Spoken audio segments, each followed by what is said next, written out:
wabarakatuh. Selamat siang, salam sejahtera selalu buat kita semua yang hadir di Hotel Agrokosuma Kota Batu saat ini. Kita langsung aja berbicara masalah peningkatan PAD. PAD Kota Batu di sektor pajak parkir, retribusi dari pajak apapun. Jadi saat ini coba saya akan bertemu atau mengupas ya dari sektor pajak retribusi parkir tepian jalan umum. Mungkin saat ini ada kebetulan Dinas Perhubungan Kota Batu menyelenggarakan namanya sosialisasi terhadap juru parkir terkait aturan, hak dan kewajibannya seperti apa. Nanti mungkin saya akan bertemu atau meminta konfirmasi kepada langsung Kabid Perparkiran Kota Batu, Bapak Silman. Dari Kasubsi Kejaksaan Kota Batu, dari Polres Batu, Bapak Kadito, Bapak sehat-sehat semua ya. Oke, terima kasih. Pertama kami tanyakan Bapak Silman sebagai Kabid Perparkiran, sejauh mana Pak untuk target retribusi parkir tepian jalan umum yang saat ini hingga saat ini masih belum mungkin memenuhi target, dan ini dari tahun ke tahun ini memang Kota Batu selalu menjadi sebuah pertanyaan banyak publik masalah target parkir tepian jalan umum. Seperti apa Pak yang bisa disampaikan Pak Silman? Terima kasih Mas Wanto. Jadi terkait dengan kegiatan yang kita laksanakan di Hotel Kusuma Agrowisata ini, kita laksanakan 2 hari, mulai kemarin tanggal 26 Juni, dilanjutkan hari ini tanggal 20 Juni 2024. Adapun yang kami undang kurang lebih ada sebanyak 400 juru parkir sekota Batu. Kita menghadirkan narasumber terkait, ada dari kejaksaan, ada dari kepolisian, dan ada siraman rohani yang tentunya ingin adanya suatu keseimbangan antara hak dan kewajiban, keseimbangan antara dunia dan akhirat. Kita sentuhlah kesadaran dari rekan-rekan jukir. Perlu kami sampaikan bahwa optimalisasi yang dilaksanakan Dinas Perhubungan ini sudah melalui berbagai macam cara. Pembangunan suatu sistem informasi, kita mencoba untuk memutus mata rantai koordinator di bawah untuk langsung setor ke teller Bank Jatim. Ini merupakan langkah-langkah optimalisasi yang sudah kita laksanakan. Akan tetapi kondisi di lapangan perlu adanya suatu kesadaran. Dari juru parkir bahwa retribusi parkir ini tidak untuk kepentingan pribadi. Retribusi parkir ini tidak untuk kepentingan sekelompok masyarakat, tidak hanya untuk pemerintah Kota Batu saja. Tapi retribusi parkir tepi jalan umum ini merupakan salah satu elemen yang dapat meningkatkan pendapatan asli daerah, yang akhirnya nanti manfaatnya dikembalikan kepada masyarakat, kepada pembangunan Kota Batu, kepada pemberdayaan. Oke, terima kasih Pak Silman. Sementara itu, berarti artinya untuk menyadarkan hak dan kewajiban sebagai jukir ini suatu tugas dari Dinas Perhubungan dan pembinaannya juga sekali seperti itu ya. Jadi artinya simbiosis mutualisme, saling membutuhkan seperti itu. Itu coba kami minta informasi atau bagaimana penegasannya dari Kasubsi Bapak Andika dari Kejaksaan seperti apa menyikapi persoalan ini Pak. Dari seperti apa? Monggo Pak. Siap, mohon izin. Terima kasih atas kesempatan yang diberikan. Pertama, apresiasi dulu kepada teman-teman media ya yang sudah mengundang kami di podcast ini. Semoga tersampaikan juga ke masyarakat nanti ya. Siap. Jadi pada kesempatan ini kami Kejaksaan Negeri Batu berkolaborasi dan kami mendukung penuh sikap kami atas apa yang dilakukan dari Dinas Perhubungan, karena tidak lain maksud kami semata-mata untuk meningkatkan kualitas pemerintahan, meningkatkan pendapatan daerah melalui target yang sudah ditetapkan oleh Dinas Perhubungan dari retribusi parkir ini. Nah, berdasarkan hasil laporan yang ada, ternyata retribusi parkir ini jauh sekali dari target, begitu Pak. Nah, setelah dievaluasi, penting menurut Dishub untuk melakukan pembinaan ini, begitu. Nah, kami dari Kejaksaan Negeri Batu, dari perspektif hukumnya kami memberikan pembinaan bahwa memang ada dasar-dasar hukum, koridor-koridor hukum yang penting untuk dipatuhi, ditaati oleh para teman-teman juru parkir maupun pengelola di lapangan. Nah, dasar hukum pokok yang menjadi utama pengaturan terkait parkir di tepi jalan umum ini terdapat di dalam Perda Peraturan Daerah Batu nomor 3 tahun 2020, Pak. Nah, di pasal 9 itu jelas menyebutkan bahwa yang berhak, yang mempunyai kewenangan untuk mengelola parkir di tepi jalan umum ini semata-mata hanya Dinas Perhubungan. Nah, atau yang mendapat izin dari Dinas Perhubungan. Di luar itu dapat kami pastikan itu adalah parkir liar. Nah, parkir liar itu kami tegaskan di sini adalah perbuatan pidana dengan ancaman yang cukup tinggi. Di situ juga dapat kami katakan itu bahwa delik pungli dia. Nah, di sini ada senior saya Pak Karjito juga, kami sama-sama juga di Saber Pungli, Pak.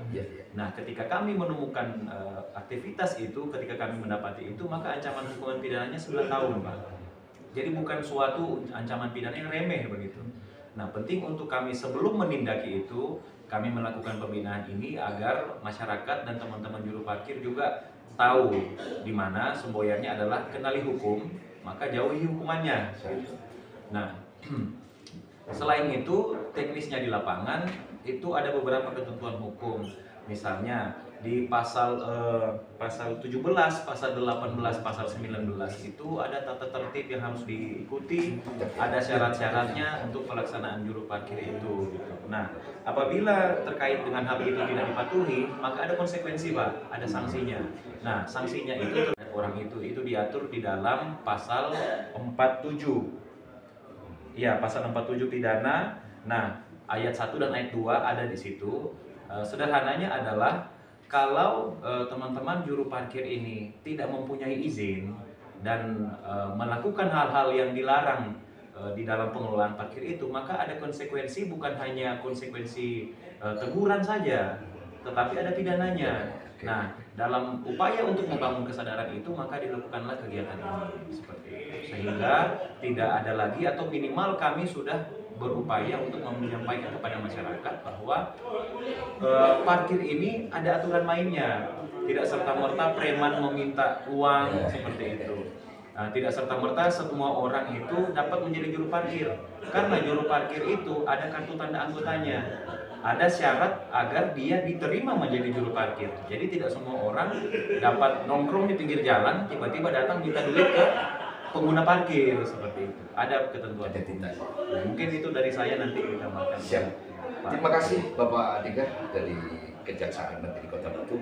Itu tadi pemirsa sedikit yang bisa disampaikan oleh pihak kejaksaan bahwa parkir liar pun ada konsekuensi yang sangat berat. Ya. Ancamannya bisa sampai 9 tahun. Ya. Itu. Untuk itu coba saya akan bergeser kepada Polres Batu, dalam hal ini Simas, Bapak Karjito. Mohon izin Bapak Karjito bisa disampaikan kepada jukir maupun masyarakat terkait jukir liar dan sebagainya. Penegasan seperti apa? Monggo. Terima kasih atas waktunya. Terima kasih juga rekan-rekan dari wartawan yang pada siang hari ini memberikan apresiasi atas kegiatan ini. Jadi intinya saya dari Polres Batu, tadi mewakili Pak Kapolres kemarin, kami menghadiri kegiatan sosialisasi ini. Pada intinya saya yang tergabung di dalam Forkopimda ini sangat mendukung sekali kebijakan dari pemerintah Kota Batu, terutama masalah keparkiran ini. Kemarin pada saat acara pembukaan sosialisasi, mungkin para jukir juga langsung mendapat arahan dari Pak PJ Wali Kota. Pada intinya Pak Wali Kota ini melihat sampai sejauh ini memang pendapatannya dari retribusi parkir yang untuk mendongkrak KD Utang Batu ini sangat jauh sekali, sangat jauh sekali, jauh dari harapan. Makanya kami termasuk bagian dari Forkopimda Batu mendukung upaya-upaya untuk meningkatkan KD Utang Batu ini yang dari keparkiran. Nah, nanti saya tinggal menunggu saja.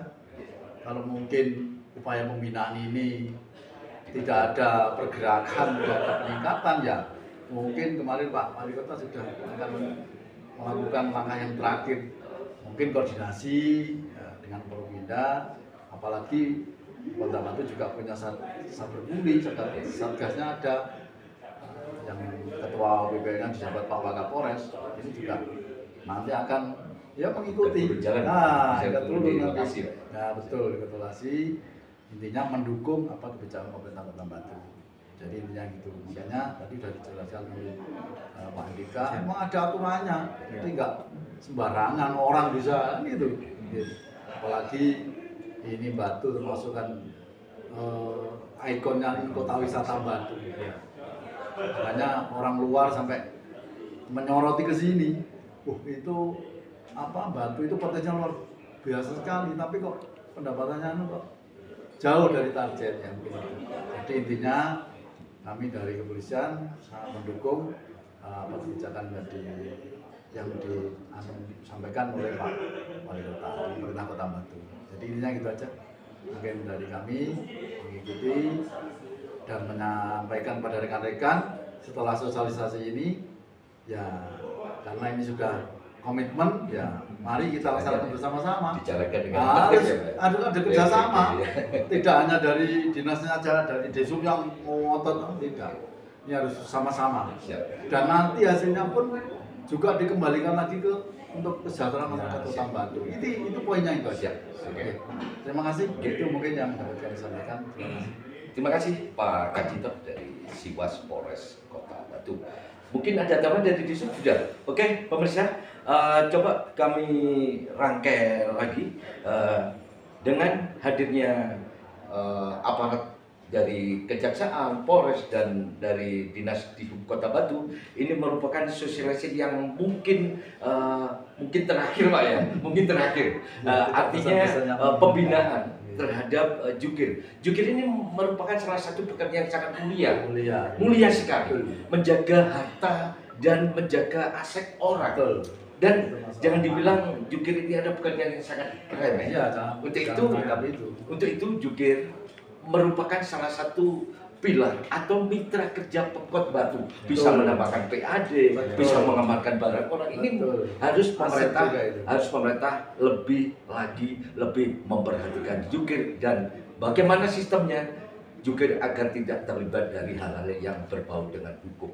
Untuk itu kami sampaikan terima kasih atas waktunya pada Bapak Andika, Bapak Kajito, Bapak Iman mewakili Kadin Kota Batu. Untuk itu kami dari kru menyampaikan terima kasih atas waktunya. Salam sehat selalu dan sejahtera. Assalamualaikum warahmatullahi wabarakatuh. Waalaikumsalam warahmatullahi wabarakatuh.